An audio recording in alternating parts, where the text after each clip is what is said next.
Bom dia, sétimo ano! Na aula de hoje nós vamos dar continuidade à resolução dos exercícios da nossa apostila de matemática lá na página de número 37, tá? Então pegue a apostila de vocês, abram na página 37. O próximo exercício que nós temos para resolver é o exercício de número 6. Ele fala assim, ó, elabore um problema que envolva a descoberta de números desconhecidos e passe para um colega resolver. Então, nós já fizemos vários exercícios assim, né? Onde a gente teve que adaptar, né?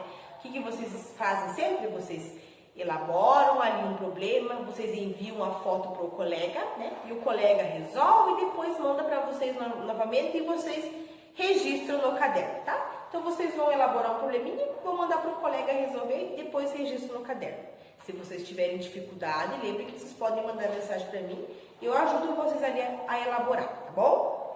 Aí na questão 7, ao fechar o caixa e contar o dinheiro recebido pelas vendas do dia, Maísa constatou que havia 85 cédulas de reais em notas de 20 e de 50 e um total de R$ 3.110. Quantas eram as cédulas de 20 reais e de 50? Então, eu tenho que descobrir quantas tinha de 50, quantas que tinham de 20. Então, ou seja, eu preciso escrever uma equação e resolvê-la. Então, primeiro passo, vamos escrever aí essa equação que representa a situação. Então, a quantidade de cédulas de 50 reais, nós podemos representar pela letra C. E aí, na quantidade de cédulas de 20 reais, ali no exercício fala que ela constatou que havia 85 cédulas de reais entre as notas de 20 e de 50. Então, se eu quero descobrir quanto que é as de 20, eu posso pegar, né, ali esse valor, 85, que era o total, e tirar o valor das cédulas de 50 reais. Então, eu vou ter 85 menos C.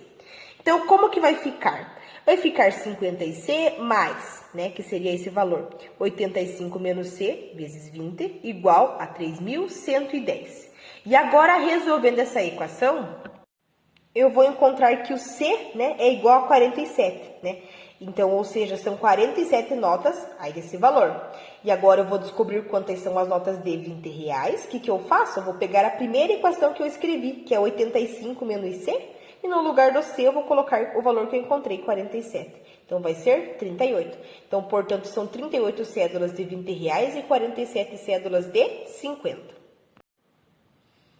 Então, aqui na questão 8, nós vamos observar essas duas balanças que estão em equilíbrio, né? Nós observamos que elas estão em equilíbrio. Considere que as frutas iguais têm a mesma massa, ou seja, que nem aqui tem 3 maçãs, as 3 têm o mesmo peso, né? Nós temos uma questão para resolver. A massa de um mamão papaya equivale à massa de quantas maçãs?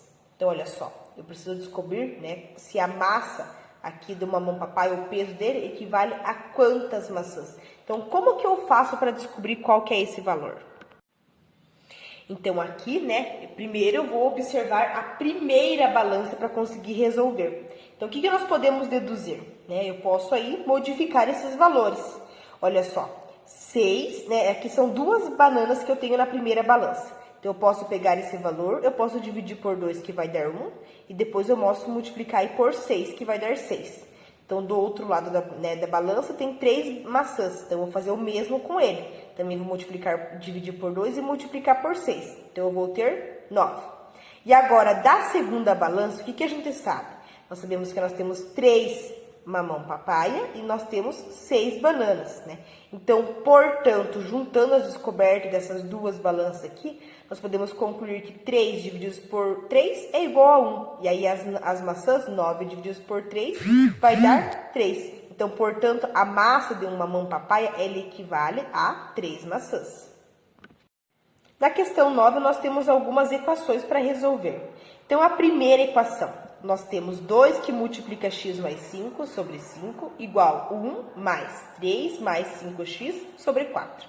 Então, o que eu preciso fazer primeiro? Primeiro, eu preciso fazer essa multiplicação, né? 2 vezes x, 2x. 2 vezes 5, 10. Então, ficou 2x mais 10 sobre 5, mais essa parte eu só vou repetir por enquanto.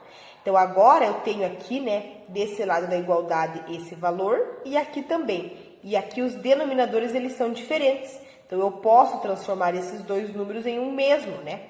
Então, qual que é o múltiplo de 5 e de 4? É o 20, porque na tabuada do 5 tem 20 e na tabuada do 4 também tem 20 como resultado. Então, depois que eu torno os denominadores iguais, o que eu posso fazer? Eu posso simplificar, ou seja, cortar, né? Então, depois que eu encontrei esse valor, dividi pela parte de baixo, multipliquei pela de cima, eu posso simplificar. Então, sobrou somente esse valor aqui. E agora, 8x menos 25x é 17x, igual menos 40 com mais 35 é menos 5. Então, aqui eu posso passar esse menos 17 que está multiplicando, dividindo, né? Ou senão eu posso adicionar ali menos 17 desse lado e desse lado também. Quanto que eu vou encontrar? 5 sobre 17. Na questão B, então olha só, aqui nós também temos esses valores na equação, então eu preciso encontrar aí qual que é o múltiplo de 4, de 2 e de 8. É o número 8, porque nessas três tabuadas tem como resultado o número 8, tá? Então, depois que eu encontro qual que é esse valor, eu divido pela parte de baixo e multiplico pela parte de cima, como nós já fizemos em vários exercícios, né? E aí, depois disso, eu vou simplificar o meu denominador, porque ele é igual, né? E eu vou ficar apenas com essa equação aqui. Então, aqui, menos 3n mais 2n é igual a menos 1n. Menos 3 com menos 2 é menos 5. Então, menos 5 é igual a n. Então, agora eu vou tornar o meu n positivo e vou ficar com n igual a 5. Na questão C, então, primeiro eu preciso fazer aqui a multiplicação. Sempre ela vai estar evidenciada ali com parênteses. Então, primeiro eu vou fazer a multiplicação. Então, aqui, ó, 4 vezes y, 4 vezes 4y. 4 vezes 1, 4. Essa parte eu só repito. Então, aqui eu tenho, né, desse lado uma fração e aqui eu não tenho, né? Então, eu vou transformar aqui também o número 1 embaixo. Múltiplo de 3 e de 1 é 3. Então, dividindo pela parte de baixo, multiplicando pela de cima. Então, eu vou ter aqui esses valores. Como agora os denominadores são iguais, eu posso, né, e devo simplificar. E aí, vai ficar apenas com essa expressão aqui. Então, vai ficar menos 11y igual a 2. E aí, o 11 que está multiplicando, né? Ele vai passar aí dividindo. Então, eu vou ficar com menos 2, 11avos. Aqui na questão D, então, nós temos essas três frações e as três têm denominadores diferentes. Então, eu preciso encontrar o múltiplo. Qual que é o múltiplo de 9, 3 e 6? É o 18, né? Porque na tabuada do 9, do 3 e do 6, tem como resultado o número 18, né? Então, vai ficar 18. 18 divididos por 9 é 2. Então, 2 vezes 4x mais 2, igual 18. 18 divididos por 3 é igual a 6. Então, fica 6 vezes 1, mais 18 divididos por 6 é 3. Então, 3 vezes x mais 7. Aí, agora eu faço aqui a multiplicação. 2 vezes 4x é 8x. 2 vezes 2 é 4. Aqui, 6 vezes 1 é 6. 3 vezes x é 3x. 3 vezes 7, 21, ok? Agora, nós vamos simplificar aí, né, essa equação. E eu vou ficar com quanto? Eu vou ficar com 8x mais 4 igual a 6 mais 3x mais 21. Agora, o x que está aqui vai passar para cá. Então, vai ficar 8 menos 3, 5. 5x igual 27 menos 4, 23. E agora, o 5 está multiplicando, então, ele passa dividindo. Vai ficar 23 sobre 5. Nessa aula, nós também vamos trabalhar com as situações que podem ser representadas por inequações. Então, até agora, a gente estava vendo equações, quando nós temos equilíbrio. E agora, quando a gente não tem equilíbrio, né? Como que nós resolvemos essas situações? Então, olha só, nós temos aqui um exemplo de um esporte, né? O slackline. Ele exige concentração e equilíbrio. E essa prática, né, essa atividade, ela surgiu como uma mistura entre o circo e também o alpinismo. O número de corda bamba, né, do circo, em que o artista se equilibra e caminha com um cabo de aço suspenso, passou também a ser utilizado por montanhistas que desejavam aumentar a sua perícia no equilíbrio e também podiam treinar em locais fechados, distantes aí, né, das estações climáticas, tá? Então, olha só, ali ele fala, segundo o especialista, essa prática melhora o equilíbrio, a concentração, assim como o foco e a memória. Aumenta também a força corporal e corrige a postura e ainda promove a interação social. Então, aqui nós temos algumas questões. Ele fala na questão A, vocês já praticaram esse esporte? Sim ou não? Então, vocês vão responder ali na nossa questão A. Quais as qualidades que uma pessoa precisa para praticar esse esporte? Então, para eu conseguir praticar, o que eu preciso ter? Qual que é a qualidade? Na questão C, o que acontecerá se a pessoa deixar os dois braços voltados para um lado só? Então, se eu for andar naquela corda bamba com os dois lados para um lado só, o que vai acontecer? Vai haver um desequilíbrio, né? Então, vai ficar mais arriscado. Agora, nós vamos ver aqui algumas situações onde as balanças elas não estão em equilíbrio. Então, nós podemos observar aqui, né, que os pratos aí, eles estão em desequilíbrio. E aí, depois disso, depois que a gente observar esses pratos, nós vamos escrever uma sentença matemática para expressar o equilíbrio ou também o desequilíbrio em cada um dos pratos, usando o sinal de igual, de menor e de maior, né? Então, olha só, aqui nessa balança, nós temos 500 gramas mais 50. E isso daqui é maior, né? Olha só, é mais pesado do que 200 mais 100, né? 200 mais 100 é 300 e 550 é maior que 300. Aqui nós temos 500, né? Igual. Aqui desse lado nós temos 200 mais 100 mais 200. Então, ou seja, desse lado aqui nós temos 500. Então, 500 e 500. Essa balança ela está em equilíbrio. 500 é igual a 500. Aqui nós temos 200 gramas mais 50, perdão. Então, são 250 gramas. E aqui desse lado, 500 mais 200, que vai dar 700, mais 50, 750. Então, 250, ele é menor que 750, né? Em seguida, nós temos mais uma situação, mais um exemplo. Laura vai participar de uma Olimpíada, na qual a prova terá 20 questões. Para cada questão respondida corretamente, ela ganhará 3 pontos e para cada questão resolvida de forma incorreta ou não respondida, ela perderá um ponto, né? Então, para passar de fase para outra, é necessário obter mais de 40 pontos. Quantas questões, no mínimo, ela deverá acertar para chegar à segunda fase? Então, aqui, o que eu devo fazer para representar aí essa situação? Então, a gente poderia chamar, né, o número de questões respondidas corretamente pela letra C e também podemos representar as questões que foram respondidas incorretamente por 20 menos C, né? O total seria 20, daí menos C, aquelas que ela não respondeu, que respondeu errado, né? Então, como a Laura ela deve atingir mais do que 40 pontos, nós podemos escrever assim, né? Então, esse valor tem que ser maior do que 40. Então, seria 3C, que são os pontos ganhos, né? Menos 1 vezes 20 menos C, que são os pontos perdidos. E aqui seria a pontuação mínima. Então, nas expressões como as que utilizam os símbolos de desigualdade, elas são chamadas de inequação. Então, sempre que vocês verem esse tipo aqui de sinal, ela é uma inequação. Esse quadro rosa, eu quero que vocês circulem, passem ali um marca-texto por cima, porque ele é muito importante. A expressão da esquerda do sinal da desigualdade está no primeiro membro e da direita no segundo membro. Então, igual a equação, né? O que estava do lado direito da igualdade era o primeiro membro e o segundo era o segundo membro. Agora, aqui é a mesma coisa. O que está no sinal antes aqui, esse sinal de desigualdade, então é o primeiro membro e depois o segundo membro. Igual aqui nesse exemplo. Vamos ver aqui também os princípios de equivalência, né? Então, essa balança aqui, ela está, né? Ela não está em equilíbrio, olha só, a gente vê, né, visivelmente isso. Na questão A, ele fala qual que é o prato que tem a maior massa, ou seja, qual que é o prato que está mais pesado. É visível que é o prato da esquerda, olha só, ele está inclinado aqui, então quer dizer que esse é mais pesado que esse. Na questão B, sabemos que uma das latas tem 3,6 kg e a outra 2,800, né? 2,8 kg.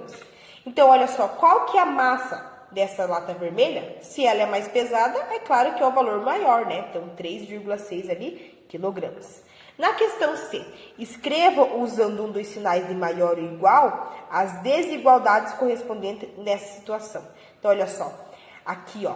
Essa aqui, né, ela tem o peso de 3,6. Então, ela é maior, né, a massa dessa lata é maior que essa. Então, eu vou usar o sinal de maior. Ou eu também posso escrever que essa aqui é menor que essa, né? Então, 2,8 é menor que 3,6.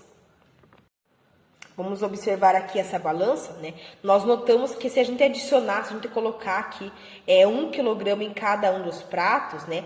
Nós vamos ter aí, vamos adicionar, nós vamos ter um número a mais.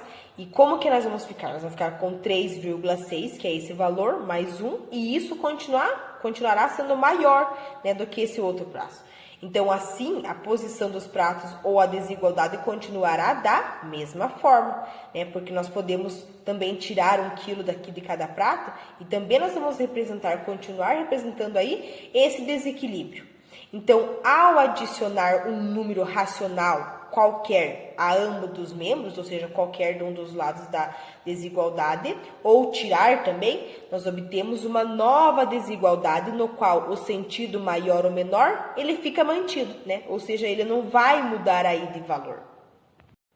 Na questão D, dobrando a massa dos 2 pratos, escreva, né, usando os sinais de maior e menor correspondente e verifique se a nova desigualdade, se ela vai ser verdadeira. Então, olha só, se eu dobrar, né, o peso aqui dos 2 lados, então eu vou ter 2 vezes 3,6 e aqui eu vou ter 2 vezes 2,8, né? E o que vai acontecer? Vai continuar que esse daqui vai ter um peso maior, né?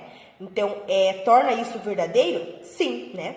Na questão E, dividindo a massa dos 2 pratos aqui por 2, verifique se a nova igualdade ela vai ser verdadeira. Então, olha só, dividindo aqui 3,6 por 2, e aqui também vai continuar sendo esse valor maior que esse. Então, também seria verdadeira. Então, olha só, ao multiplicar e também dividir os membros de uma desigualdade por um mesmo número positivo, obtemos uma nova igualdade de mesmo sentido que a primeira, né? Então, vai ter o mesmo sentido se eu mudar ali os sinais de iguais ou não.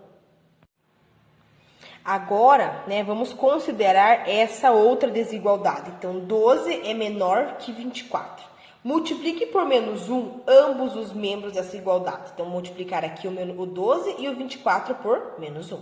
Então, menos 1 vezes 12 vai dar menos 12. E menos 1 vezes 24 vai dar menos 24. Então, em casos como esse, nós precisamos inverter o sentido da desigualdade para obter a sentença verdadeira. Porque, olha só, aqui ficou menos 12, né, e menos 24. E agora eu sei que menos 12, ele é maior, né, que menos 24. Então, eu preciso inverter o sinal, olha só. Ele estava aqui, ó, menor, mas agora, como foi multiplicado por menos 1, ele se tornou maior, né? O menos 12, ele ficou maior aí que o menos 24. Então, eu devo inverter esse sinal. Na questão B, agora multiplique por menos 5 os membros aqui da igualdade, né? Dessa desigualdade. Então, aqui, ó, menos 5 vezes 12, né? Eu vou ter menos 60. Daí, agora aqui o sinal, menos 5 vezes menos 24, menos 120. Então, agora, como que eu escrevo essa sentença verdadeira? Então, olha só, o 12, ele era menor que 24.